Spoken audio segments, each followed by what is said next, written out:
সাগর তীরের এক সুন্দর গ্রামে বনি ইসরায়েলের একদল লোক বাস করত। আল্লাহ তাদের জন্য নবী দাউদ আলাইহিসসালামকে প্রেরণ করেছিলেন। আল্লাহ তাদের পরীক্ষা করার জন্য একটি বিধান দিলেন। তারা সপ্তাহের 6 দিন মাছ ধরতে পারবে, কিন্তু শনিবার পবিত্র সাবাত দিনে কোনো কাজ করতে পারবে না। এটি ছিল তাদের জন্য ইবাদত ও বিশ্রামের দিন। আল্লাহর হুকুমে এক আশ্চর্য পরীক্ষা শুরু হলো। সপ্তাহের অন্য দিনগুলোতে জেলেরা অনেক কষ্ট করেও খুব কম মাছ পেত, কিন্তু প্রতি শনিবার সকালে দেখা যেত অসংখ্য বড় বড় মাছ তীরে এসে খেলতে থাকে।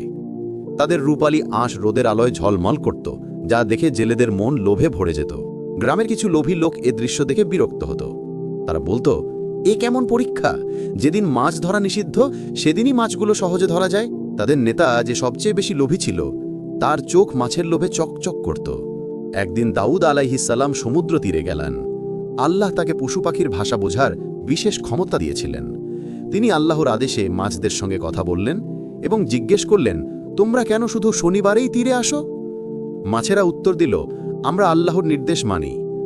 শনিবার আমাদের জন্য নিরাপত্তার দিন, তাই আমরা এই দিনে নির্ভয়ে তীরে এসে আল্লাহর প্রশংসা করি, আর অন্য দিনে জেলেদের ভয়ে গভীর জলে লুকিয়ে থাকি। কিন্তু সবচেয়ে বেশি লোভী ও তার সঙ্গীরা আল্লাহর বিধান অমান্য করার জন্য একটি ফন্দি আঁটল।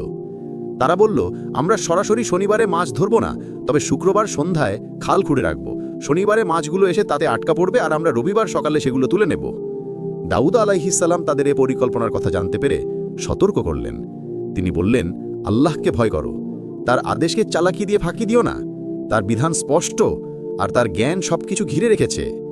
কিন্তু সবচেয়ে বেশি লোভী ও তার বন্ধুরা নবীর সতর্কবার্তা শোনেনি, বরং তারা হাসাহাসি করে বলল, আমরা তো সরাসরি শনিবারে মাছ ধরছি না। তারা শুক্রবার খাল খুঁড়ল এবং জাল পেতে রাখল। শনিবার দিন অসংখ্য মাছ এসে তাদের খালে আটকা পড়ল। ধার্মিক লোকেরা নিজেদের ঘরে আল্লাহর ইবাদতে ব্যস্ত থাকল। রবিবার সকালে অমান্যকারীরা যখন মাছ তুলতে গেল, তখন হঠাৎই সেই অংশে অদ্ভুত নীরবতা নেমে এলো। ধার্মিক লোকেরা দেখতে পেল, যারা আল্লাহর বিধানকে ফাঁকি দিয়েছিল, আল্লাহ তাদের ভয়াবহ শাস্তি দিলেন।